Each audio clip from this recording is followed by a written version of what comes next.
د بخاری کوم حدیث چې ما تاسو ته ولسته د الله رسول فرمایي صلی الله علیه وسلم لن يزال المؤمن في فسحة من دينه ما لم يصب دما حراما مسلمان به همیشه په دین باندې صحیح عمل کوي په دین کې برواني یو پراخه خیمه به پای کې بوسیږي د دیندار خیمه منځ به برابري او دس به برابري حج عمره به برابري د شپې تهجد او نفل به برابري سحر موستن جمع راتلل به برابري خو هغه وخت پورې چې ما لم يصب دما حراما چې د چا وینه حرام نه توي کړي کله چې د مسلمان وینه توي شو استاد لاسه پوه ان شاء الله به د دنیا به تنګي الله به د نحوست سپیروان ته بوزي شکل به الله وران کی دا عبادت به د باندې وران شي د دې خون به نه ختم شي بهر کورونه به د باندې تنگ شي زمکه به د باندې تنگ شي پړه کې به الله پریشانی پیدا کی معنوي پریشانی به الله پیدا کی هر څه ډیری استاد پړه کې به پریشانی تاریخ اسلام کې یو قاتل او یو مقتول لاغلی مقتول عبد الله بن الزبير ده او قاتل دغه زماني چې کوم حکمرانان او دغه زماني چې کوم ظالمان او هغه قاتلان کوم سړي چې عبد الله بن الزبير قتل کو ډيري په بے دردۍ باندې قتل کو جوګده واقعه ده په تاریخ کې دغه سړي خزه وای و زما خاوند د شپې کله د کېره د قاتل خزه نو سترګې بچي لګېري ستبنيخ پاسه لو کټ کې وکیناس و ما وته سړی څه چلله نو ما ته ویل چې عبد الله بن زبير مې نه پریدي خوب ته د جسترګي پټوم هغه مې سر ته ولاړ دی پاسه ځنی ولې وجلم و چې ټول عمر په دې مصیبت کې الله اختک و چې کله مې سترګي پټيږي خزوي زما د خاون سترګي پټيږي نو 2 منټه سترګي پټيږي نیخ پکټ کې کینې ټول شپه دا معاملې و ما خاون ولې نه ودی کیږي عبد الله بن زبير مې نه پریدي خوب ته دا یاد ساته چې تا مسلمانان قتل کړل یو نه لسلو مسلمانان دي قتل کړل او په یو هفته کې د درزرونو مسلمانان د خاور لاندې شو دنیا به تنګيږي به تاسو دنیا دا دنیا به د باندې تنګ شي سره د ارتوان د الله دنیا به د باندې تنګ شي زړونه به تنګ شي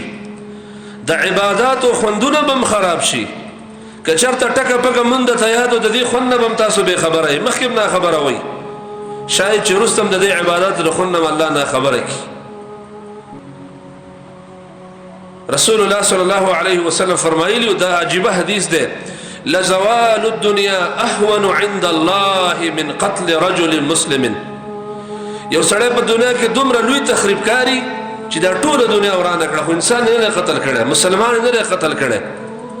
خدا ټول دنیا ورانه کړه په دنیا کې فسادات پیدا کړل د خلکو فصل خراب کړ لیکن مسلمان نه دی وجره د الله رسول فرمایي دا ټول دنیا ورانول دا یو طرف ته لک فساد دی خو یو مسلمان چې دی بنا حق قتل ک ته ټول لوی فسادي لزوال الدنيا اهون عند الله من قتل رجل مسلم دیو مسلمان قتل دا د ټول دنیا د ورانول لوی ګناه د ټول دنیا د ورانول چې سره د ټول دنیا ورانه کی پاکستان نه د خپل ملک نه د خپل ذله او تحصیل نه د خپل کلی او کور نه د ټول دنیا چې دی وران نکړه ستا ګناه یو طرف ته او کبه یو مسلمان د ډزو کدا ګناه دی بل طرف ته خدا ټول خبرې شراغلی دا جهل بالدین دی جهالا دي خلق د مسلمان د قتل نه خلق نه خبره دي د قتل د عقوبت او د انجام نه خلق نه خبره دي ورنه کدا د محمد صلی الله علیه وسلم دور و یا د صحابو د تابعین دور و خلق د دین نه خبر و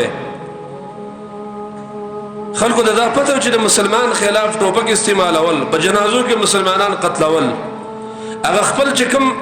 ستا دشمن دغه جدا لیکن عام مسلمانان په صفونو کې وجل